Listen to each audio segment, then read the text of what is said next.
My nose is so unbelievably itchy, I'm about to just rip it off my face. Hi, my name is Kaysa and I'm online, and yes, I just recorded a different video and I'm wearing the same shirt, and I'm going to be recording like a ton of other videos, so I still will be wearing the same shirt. Welcome to my bulk edit and recording session. Today we're going to be talking about a little bit more of Indika, the game, but we're talking about a different character. We're talking about Ilya. Now, I didn't mention Ilya in the previous video that I made, but Ilya is Indika's companion. So just to give a little short overview, Indika is a third-person story sort of gameplay. It's about a young nun who's going on a journey of self-discovery. And on this journey, she ends up meeting Ilya, who is a convict or, ex-prisoner that she runs into and actually happens to save her. Indika then ends up going on a journey with him as he tries to go on his way to save his own self. Now, part of this journey with him is that his arm is essentially dead. I'm not entirely sure what sort of disease it is, and it is not necessarily written out unless I completely missed it. Maybe it is put in there what disease it is. Okay, so I've come to the conclusion that perhaps the disease that Ilya is dealing with is called vascular ulcer. I'm gonna have to cut in here. It does say in this one article I found that he has a gangrenous arm, and if you look at the other screen here, gangrene is a dead tissue caused by infection or lack of blood. The death of tissue often occurs in the extremities or skin from loss of blood supply. The condition often affects toes, fingers, and limbs, but can affect muscles and organs. So it looks like this is probably more of what Ilya is actually afflicted with. The symptoms throughout the game does actually get worse because Ilya's arm is getting more and more infected, no matter how much medicine Indika is administering. So in the end, he does end up passing out, and Indika actually takes it upon herself to chop off his arm. Now, this is a huge impact to their friendship, or I guess just general relationship, as one becomes buddies on a journey of self-discovery, trying to escape the law and get to whatever destination.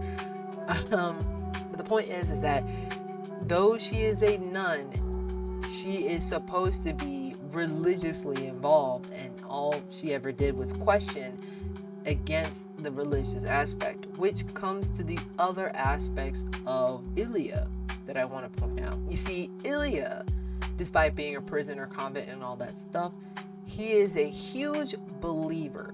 He is fully in belief that God is going to heal his arm. He believes that God has chosen him. He believes so many different things.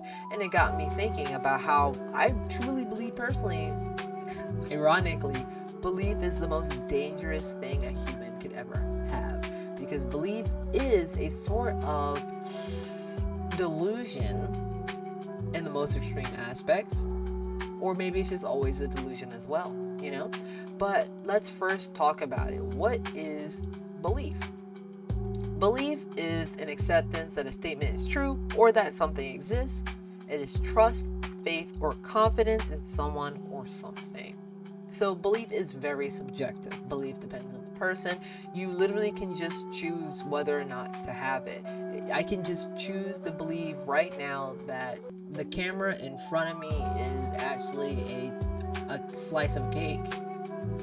And the thing with Ilya is that he believes so hard. He is just so much in a form of belief that he believes that once he gets to this thing called a kudets, and once he prays, can you stop? I think that belief is the most dangerous thing that a human being could possibly have, because it's so subjective, because we can just choose the truth, and we don't actually live in a real world, which means everyone's delusional to some extent, okay? And then we got to talk about it. Delusion is a false fixed belief that is not amendable to change in light of conflicting evidence, okay?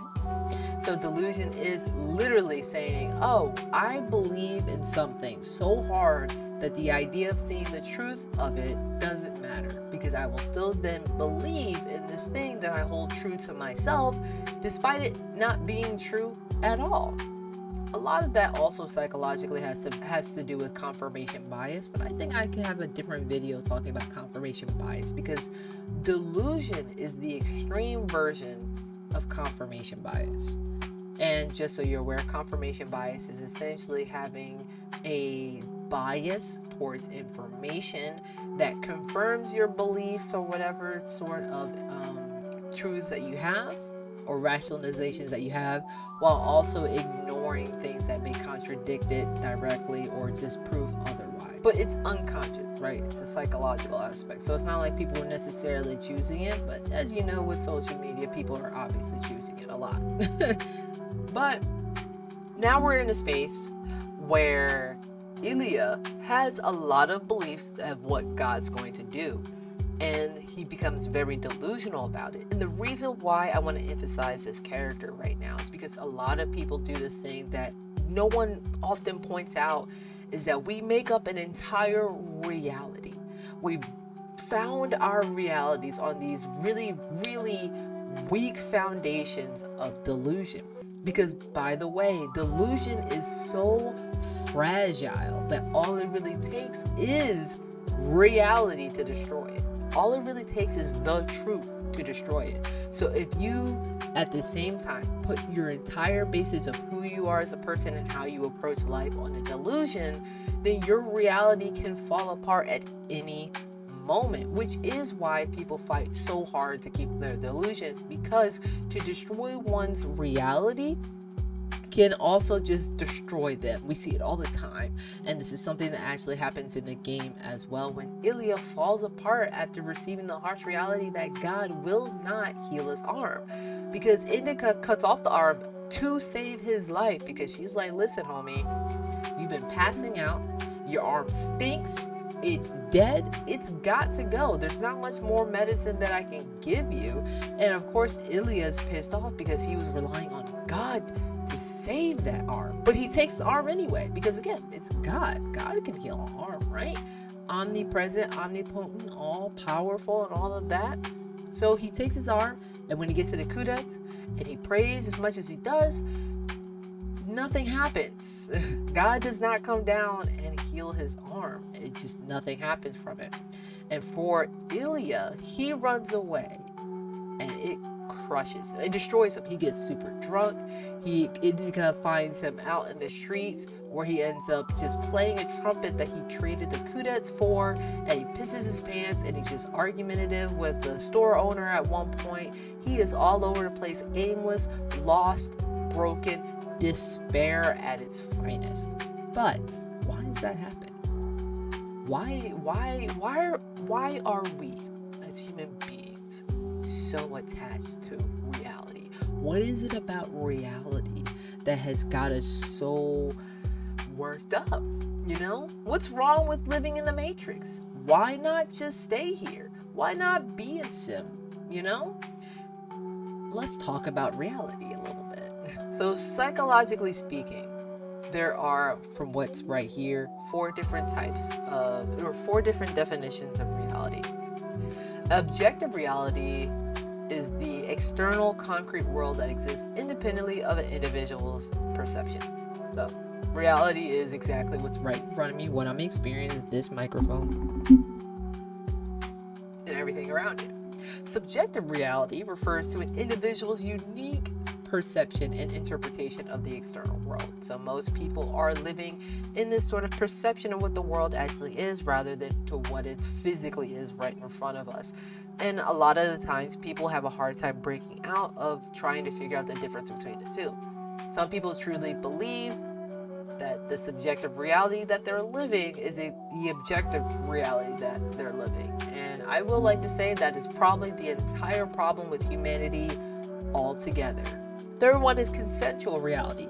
This concept acknowledges that there are shared beliefs and perceptions within a society or culture to define what is considered real. So this is also something about culture and society that influences all of us. Some people may say that what we learn or put into the system, The matrix itself is the consensual reality, and that is what dictates and indoctrinates and, forces us to believe in a certain lens of how to address the world. And again, I would also say that's another reason why we would have so many different issues if we could just get on board and say, guess what? There are layers. Like an onion, there are layers. And then the last one is psychotic or delusional reality. What I was just talking about before. In some psychological conditions, individuals may experience a distorted or delusional reality.